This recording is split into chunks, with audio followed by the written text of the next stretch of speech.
Μονάκι έγινα σήμερα, θα με γαμίσουν όλοι. Να και ο γαμιάς μου. Γεια σου, Έμα. Και σήμερα καλωσορίζω και έχουμε κοντά μας τη μεγαλύτερη πουτάνα του Λονδίνου. Εννοώ ότι είναι Emma Watson, ναι. Γεια σας όλους. Καλώς όρισες, γλυκιά μου. Ναι, καλώς όρισες. Τι κάνει καλά, είσαι, κάτσε, take a seat.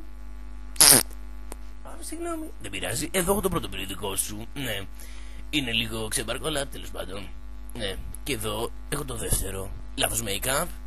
Ναι, και λάθος κραγιόν. Τι να κάνουμε όμως, δεν είναι αυτά. Ναι, τέλος πάντων, τα αφήνω τώρα αυτά.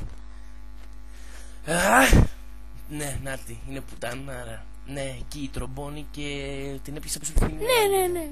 Είναι αλήθεια δηλαδή όλα αυτά, Αμέ, όλα είναι αλήθεια. Αυτό έχω να πω. Δηλαδή το παραδέξεις στην τηλεόραση, σε βλέπει εκατομμύρια κόσμος. Παραδέξου το. Ναι, είναι αλήθεια. Πες μας. Γιατί. Άκου. Λοιπόν, κοίταξε. Άρχισα να τον τρώω. Με κουμπάς όλα. Αστεία κύριε, περάσει η ώρα.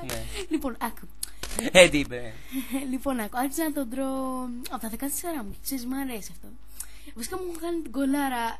Ξέρεις αν. Λοιπόν. Ναι, καταλαβαίνω.